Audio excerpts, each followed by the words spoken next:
in Christ, calling themselves the Tribulation Force, determined to stand against the New World leader.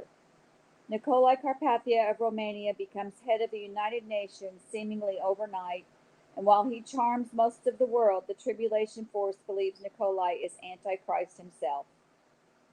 Through a bizarre set of circumstances, both Rayford and Buck become employees of Carpathia, Rayford his pilot, Buck publisher of Global Community Weekly.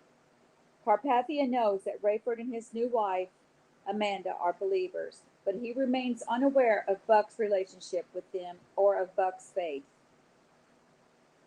The Tribulation Force schedules a reunion in Chicago. Rayford pilots Global Community potentate NICOLAE Carpathia from New Babylon to Washington, D.C., with Amanda on board, aware of an insurrection plot. Carpathia announces conflicting and intricate itineraries to make himself hard to locate. Meanwhile, Rayford took Amanda on Global Community 1 to Chicago for the rendezvous with Buck, Chloe, and Bruce. They discover that Bruce is in the hospital, but on their way to visit him, global war erupts. American militia factions under the clandestine leadership of Carpathia, emasculated President Gerald Fitzhugh, had joined forces with the United States of Britain and the former sovereign state of Egypt, but now part of the newly formed Middle Eastern Commonwealth. American East Coast militia forces have attacked Washington, which lies in ruin. Carpathia, whose hotel was leveled, is spirited among safely. His global community forces retaliate by attacking a former Nike base in suburban Chicago, within sight of the hospital where Bruce Barnes was suffering from a deadly virus. An assault on New Babylon is quickly thwarted, and London is attacked by global community forces in retaliation for Britain's collusion with the American militia.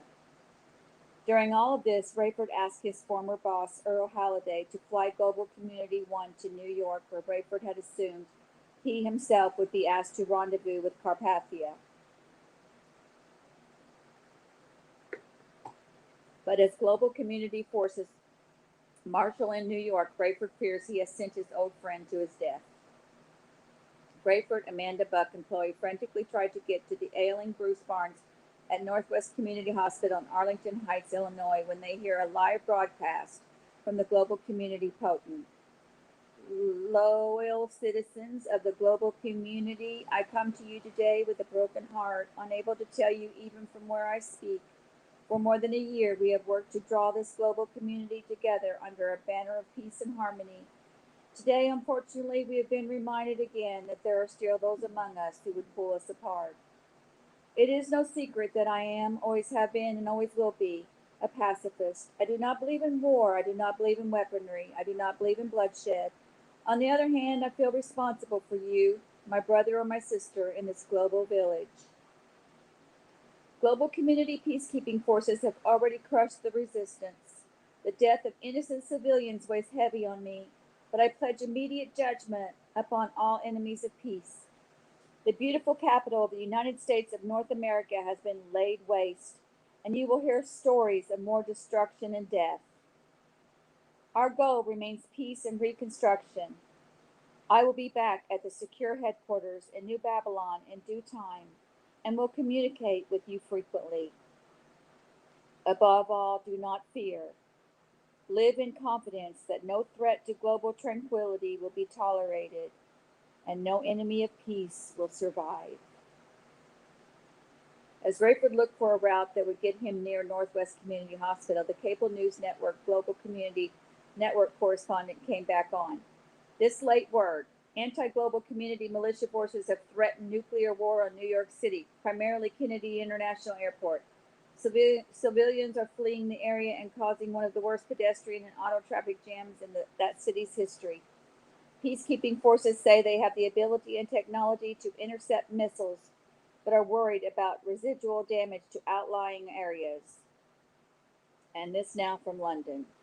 A 100 megaton bomb has destroyed Heathrow Airport, and radiation fallout threatens the populace for miles. The bomb was apparently dropped by peacekeeping forces after contraband Egyptian and British fighter bombers were discovered rallying from a closed military airstrip near Heathrow. The warships, which have all been shot from the sky, were reportedly nuclear equipped and en route to Baghdad and New Babylon. It's the end of the world, Chloe whispered. God help us. Rayford remained desperate to check on Bruce in the hospital. A passerby told him Northwest Community was through that field and over the rise, but I don't know how close they'll let you get to what's left of it. It was hit. Was it hit, mister? It's just up the road and across the street from the old Nike base. Most people think it got hit first. Rayford's heart sank as he walked alone over the rise and saw the hospital. It was mostly rubble.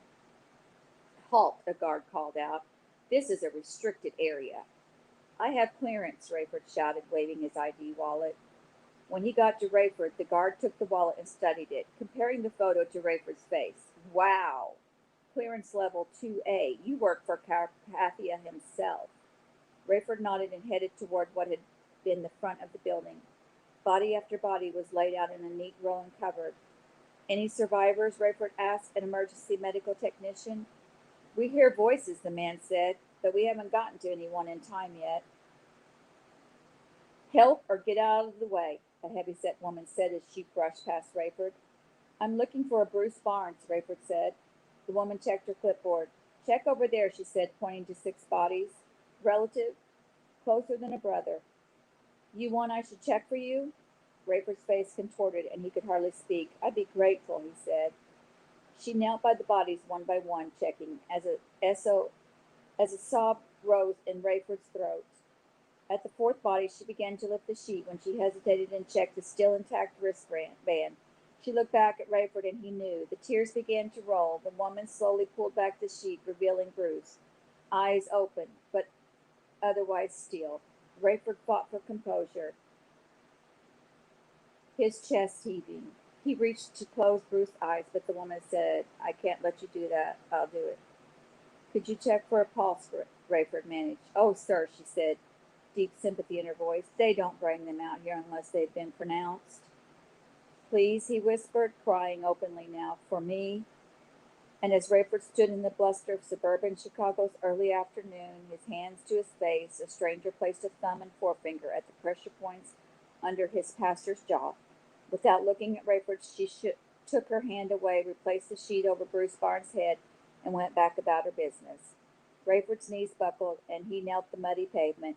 Sirens blared in the distance.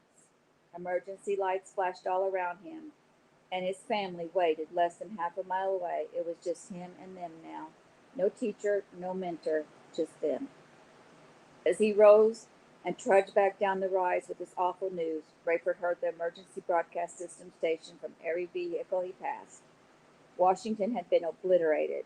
Heathrow was gone. There had been death in the Egyptian desert and in the skies over London. New York was on alert. The red horse of the apocalypse was on the rampage. Take heed that no one deceives you, for many will come in my name, saying, I am the Christ, and will deceive many. And you will hear of wars and rumors of wars. See that you are not troubled, for all these things must come to pass. But the end is not yet.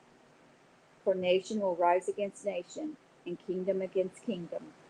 And there will be famines, pestilences, and earthquakes in various places. All these are the beginnings of sorrows. Matthew 24, 4 through 8. And we will start on chapter 1 next. Thank you for joining me and have a wonderful day.